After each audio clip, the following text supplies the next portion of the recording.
হ্যাঁ ভাই, এটা আমার লাইফের সবচেয়ে বড় মিস্টেক ছিল এমন একটা ছেলের সাথে মানে সম্পর্ক রাখা ভাই। এরকম ছেলেদের দরকার কথাবার্তাই না বলা। মানে আমি ওর কথাবার্তায় ফাইসা গেছি, এটা আমার ভুল হইছে। দ্যাটস ওয়াই আর কি এখন মানে আমার রেপুটেশন এত পরিমাণ খারাপ করছে।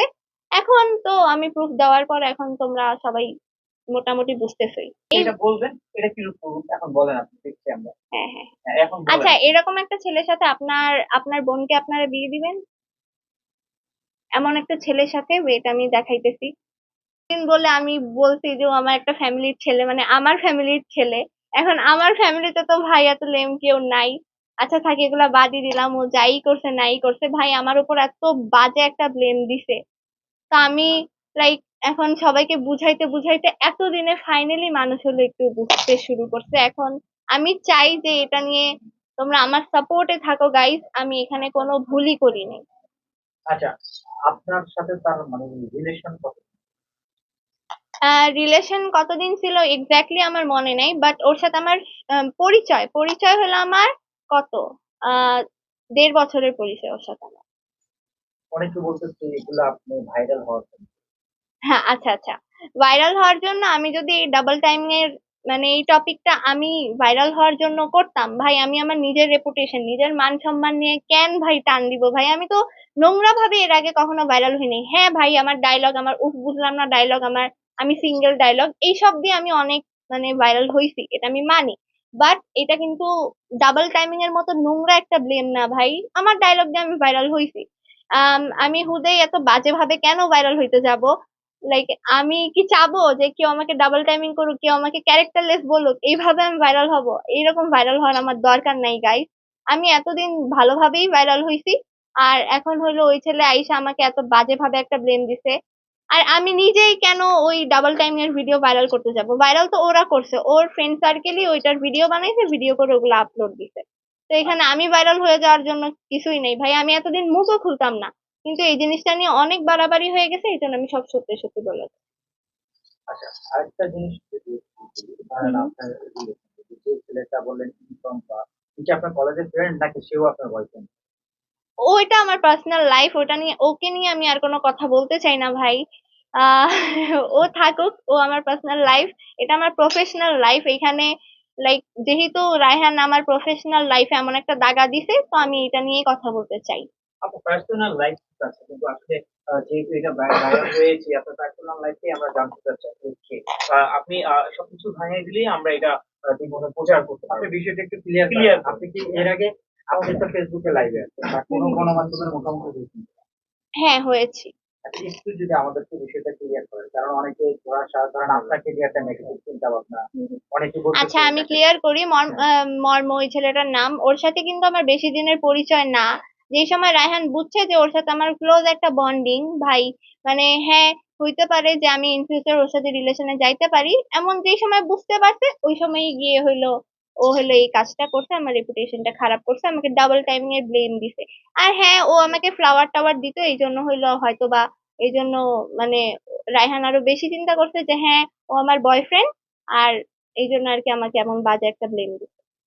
বিকজ অবশ্যই কোনো মেয়েই ওর মতো ছেলের সাথে রিলেশন কন্টিনিউ করবে না, এটা স্বাভাবিক সেন্সের ব্যাপার। ওর সমস্যা কোথায়? আপনি তো সমস্যা আপনার তো কোথায়? আপনারা কি আপনারা আপনার কি তো না না আপনি তো তার সাথে রিলেশনে জড়িত, হ্যাঁ তাই হ্যাঁ না? হ্যাঁ। আসলে আপনার কাছে ধরেন কি সমস্যার কারণে আপনাদের রিলেশনটা? এই যে ও এরকম গাঁজা নিত, দেন হইলো এই টাইপের মানে নেশা করতো মেন কথা। ও অনেক অনেকে ভয়ঙ্কর নেশাখোর। আমি যে সময় জানতে পারি ভিডিওগুলো দেখি, ওই টাইমে হইলো আমি আস্তে আস্তে মানে ওর থেকে দূরে সরে যাই ভাই। বাট তারপর হইলো ও বলছিল আমার সাথে যে বন্ডিং ভালো রাখো তুমি, আমি হলো তোমার রেপুটেশন খারাপ করব না, এমন কোনো ব্লেম টেম দিব না। যেহেতু আমি ওকে নিয়ে টিকটকে আমার অনেক পোস্ট করছি, অনেক ভিডিও টিডিও আপলোড করছি, এখন মানুষ মানে মানুষ জানবেও আমার বিয়ে। এমন অবস্থায় যদি ও আমার নামে একটা বাজে একটা মিথ্যা ব্লেম দিয়ে দেয়, তো ওইখানে তো আমার রেপুটেশন খারাপ হবেই। দ্যাটস ওয়াই এতদিন আমি ভয়ে ভয়ে আচ্ছা ঠিক আছে তাহলে কন্ট্যাক্ট অফ না করি, কন্ট্যাক্ট থাকুক। তো এইভাবেই আর কি হইতে হইতে হুট করে একদিন কলেজের সামনে এসে এই আকাম করে বসছে। হ্যাঁ, হাজার হাজার প্রুফ আছে। আমরা কিছু প্রুফের কথা জানতে চাচ্ছি, এবং কি কি প্রুফ আছে একটা একটা করে আপনি বলেন, আমরা শুনি। প্রুফ আপনি মেইন প্রুফ, দেখাচ্ছেন, হ্যাঁ। এই যে আচ্ছা প্রুফটা দেখাচ্ছেন এই সেটা বলবেন, এটা কি প্রুফ এখন বলেন, আপনি দেখছি আমরা। হ্যাঁ হ্যাঁ হ্যাঁ, এখন বলেন। আচ্ছা এরকম একটা ছেলের সাথে আপনার আপনার বোনকে আপনারা বিয়ে দিবেন? এমন একটা ছেলের সাথে, ওয়েট আমি দেখাইতেছি। এখানে কি হয়েছে এখন বলেন, দেখানো লাগবে না। হ্যাঁ, এমন একটা ছেলের সাথে আপনারা আপনাদের বোনকে বিয়ে দিবেন? আহ, এইবার আপনি ছবিটা এইটা দেখা যাচ্ছে সীসা কাঠ। সীসা খাচ্ছে, আপনারা ওই মেয়েদের সাথে এগুলো দেখেন নাই? আমি তো এই ভিডিওগুলো আমি দেখছি অনেক প্ল্যাটফর্মে, অনেক বেশি ভাইরাল হয়েছে, অনেক মিলিয়ন মিলিয়ন ভিউজ গেছে। হুম, হুম। কি টাইপের ভিডিও? আমরা খোলাসে করে বলবো, মানে একটু হলেও প্রুফ দিতে হবে, কারণ আমাদের তো মানুষ বুঝতে হবে যে ও আসলে খারাপ ছিল কিনা, তাহলে এই প্রুফটা দেন। কি টাইপের? হ্যাঁ, বলতে হবে। এই ভিডিওগুলো হয়তো বা হ্যাঁ, আপনারা দেখেন কিন্তু নাই। কি টাইপের ভিডিও একটু বলতে হবে। এই যে ও রাত্রেবেলা বাড়ি গিয়ে নাচানাচি করতো, দেন মেয়েদের সাথে নোংরামি করছে। ও হ্যাঁ, আরেকটা কথা, ও বলছিল যে এই মেয়েগুলো ওর বড় বোনের সাথে ও এইসব কাজ করছে, ফাইন, ঠিক আছে, ভালো কথা, করছে করছে। আবার হইলো বলতেছে আমার সাথে রিলেশনে থাকা অবস্থায় নাকি ও কোনো উল্টাপাল্টা কিছু করে নাই বা চিট করে নাই। ওইটারও আমি একটা কল রেকর্ড তোমাদেরকে শুনাইছি, একটা মেয়েরে নিয়ে, যে ওই মেয়ে ওই মেয়েরে আবার রায়হান বলছিল যে আমি তোমাকে দিয়ে ভাইরাল হয়ে, মানে ও আমাকে দিয়ে ভাইরাল হয়ে আর কি ওই মেয়ের সাথে রিলেশনে যাবে। ওরপর ওই মেয়ে ওগুলা রেকর্ড করে আমাকে শুনাইছিল, মানে আমার এফবি পেজে পাঠাইছিল।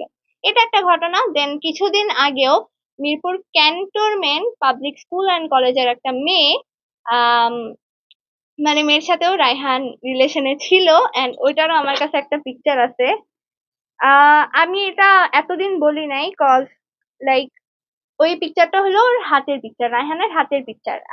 ওদের কোনো ফেসের পিকচার আসলে আমি পাই নাই যে সময় হলো রায়হান আমার কাছে ধরা খাইছে এই মেয়েরে নিয়ে। ওই মেয়েটা ক্লাস সিক্সে পড়ে, যেহেতু মেয়েটা অনেক ছোট, দ্যাটস ওয়াই আমি ওইসব পিকচার টিকচার মানে কোথাও আপলোডও দিই নাই।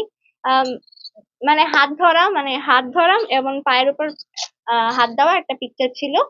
তো ও যে আমাকে এগুলা বলতেছে, এগুলা ব্লেম দিতেছে যে ও হইলো রিলেশনে থাকা অবস্থায় কিছু করে নাই, তো ভাই এটাও মিথ্যা কথা যে ও রিলেশনে থেকেও ও আমাকে চিট করছে।